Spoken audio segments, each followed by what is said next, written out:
Stephen and Cassie Hoehnen haven't owned Foxx View Lanes in Waukesha, Wisconsin long. However, in the past few months, they've been the talk of the bowling community here in Wisconsin, as they are the first in the state to have USBC sanctioned string pins. It's a way to grow and continue the sport. So I've just been asking everybody to come out and try it and see for yourself. We talked about that transformation of their center and where they go from here. I've always been kind of a proactive person versus a reactive person, and I didn't want to be in a position where, we have mechanic shortages we already have, or part shortages, that we were like forced into it. So I felt like this was like the best time to do it, and I was waiting for the machines to be sanctioned, and that's what happened in November. And I was always pretty well convinced that the bowlers really, if they came out and bowled on them, if they weren't looking too closely, too hard at it, that they really wouldn't notice really much of a difference. Were you able to see another certified machine or center or anything like that before you dove in? We were able to see the certified ones at Bowl Expo. The prior year, I think they were pretty close to being there. I don't know if they were actually 100% sanctioned last year at Bowl Expo, but that was probably by a couple months maybe before the USBC, but I think they were already using that machine.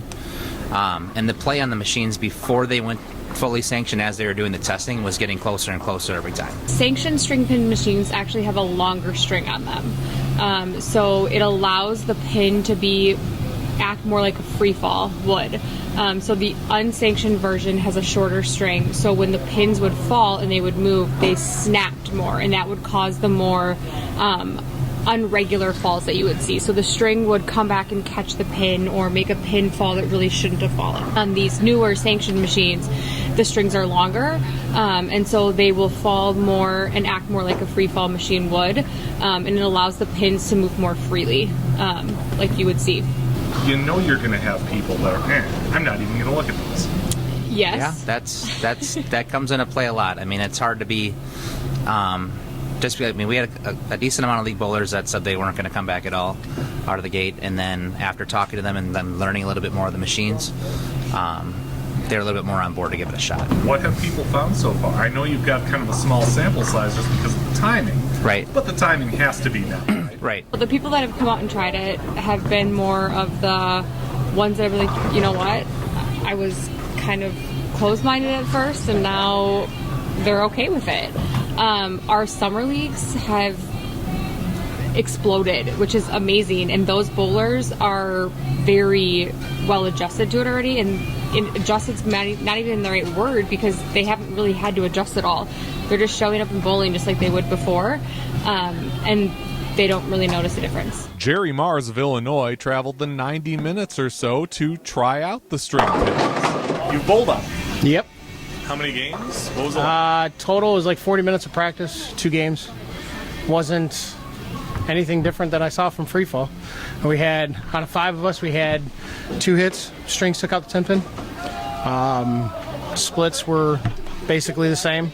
We had a couple 210 attempts, and somebody trying to get the 2 pin to go around the front, because we always heard that if you got the 2 pin to go around the front of the 10 pin, strings will knock it down, and but we couldn't get the 2 pin to go in front. We kept going in the back. And of course, I had to give them a try as well. What I found was what a lot of other folks who have bowled on sanctioned string pins also found. The half pocket hit just doesn't seem to carry quite as well. Sometimes you even pay the price on a light hit. Other than that, I didn't really notice much of a difference between the string pins and free fall pins. You can also prompt these machines to set up any spare combination right from the settee area. You want the 7, 8, 9, 10? Punch it in, and there it is. What about the process of actually replacing the old machines? You said you had A1s. Yep. And there's, a time period for the crews to rip those out, put in the new ones. How long did it take? And I mean, what was your feeling then? Is it like when you buy a house and you're kind of signing the paperwork and it's like, oh my gosh, money gone? I guess it's scary for the machines going out. It was 2 weeks we were completely shut down. We did have an option if we wanted to go like 6 lanes at a time, and I just thought, just for cleaning our purposes and everything else, it'd be better just to pull them all out, get everything cleaned up, and then go from there. I think they're almost better than what we expected from it. From the safety standpoint, you don't have to climb on the machine anymore. I mean, there are occasions that you might have to climb into the machine, but even if you don't follow any safety protocols, you're still, like, the worst thing that can really happen to you at this point would be a pin drops on you. Not that would be the most comfortable thing in the world, but I mean, Yeah. Our base pool for employees that are coming in are going to be 16 to 25 in that type of age range. You know, and they don't have a lot of, it's not that they're coming out of a background with, I've been working on machines for the last 10 years of their life or anything like that. You know, I got to ask what the initial investment was and when you expect to make it back. I don't know if we're actually allowed to discuss the initial investment side of it. I mean, they have estimates out online, but I think every center has its own contracted price into it. As far as the money back goes, they're claiming 5 years as far as paying everything off and not having the mechanical side of things.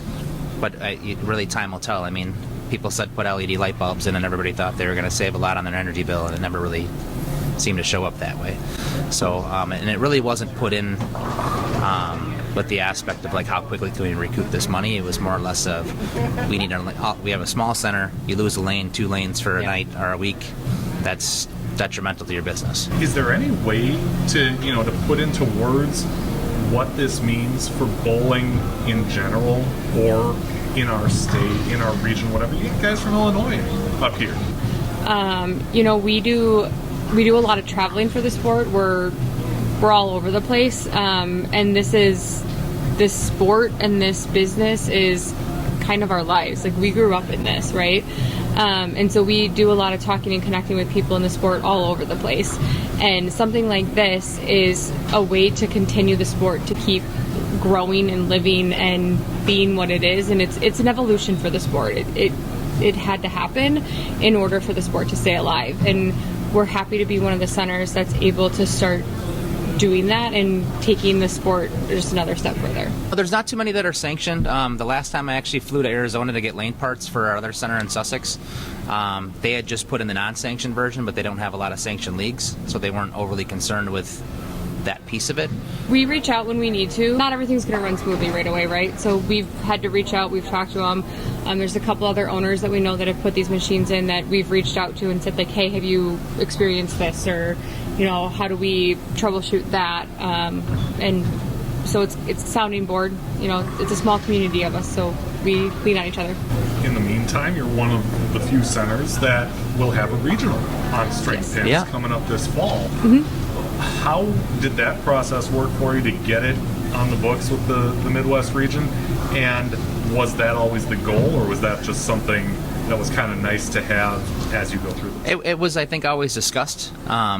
We were hoping to actually be the first. Obviously, Lehigh Lanes had the PBA 50. EJ Tackett Center is going to be the weekend before us in Indiana. So I think we'll be one of 3 events this year on it. And if you can get the pros on board with it, I think that's a huge standpoint. Some of the feedback I've heard from bowlers is that, well, if I can't watch it on TV, it's not the same. So, I mean, we will be live streamed, and I'm sure eventually that's what you're going to see. I mean, the PBA is that they're owned by Bolero, and Bolero is one of the companies that's heavily pushing the string machine side of it. So I think that time will tell on that one. I think what the PBA is wanting to do, and when we've had discussions with them, is that they want to do their own research. They want to do their own studying of these, and this is really what these events are about. Because before they put their bowlers on these machines, they want to understand, are they really performing the way that we see that they are? And so this is their way to do that and their ability to do that, and I like that they're doing that. It's great that they're taking the effort and the time to do that and making these events so that they can do that. We'll have some of the really top players out here for our event, which is nice to see. So I hope that people are going to come out and watch, and they're going to watch these bowlers bowling on the machines and see exactly what we're seeing now, that there's really not a big difference at all. And they're going to do all the data testing. I think they use Lane Talk, and they'll pull out to find out if does all of a sudden a 2-8-10 get made, more often or not, or does it all even out. So, I mean, there's going to be hits, like I said to you earlier today. You could have a rake come down and move a pin, and all of a sudden you carry. You can strike without even hitting the head pin, so it's... And I've seen a lot of side-by-side comparisons on free fall that they're identical. I've had messengers and everything else. I just think if everybody's going to form an opinion on it, don't form one until you bowl. That's just the way I was raised. It's the way my parents were. They told me, don't judge an opinion on somebody until you actually have an interaction with them.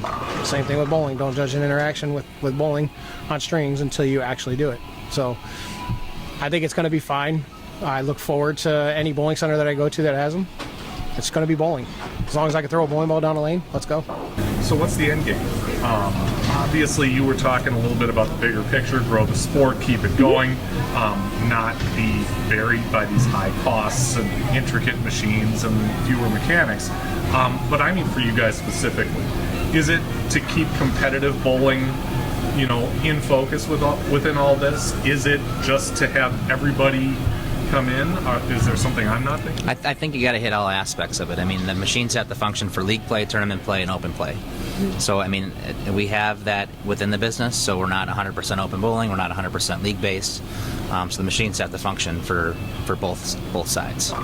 So I think that's the goal.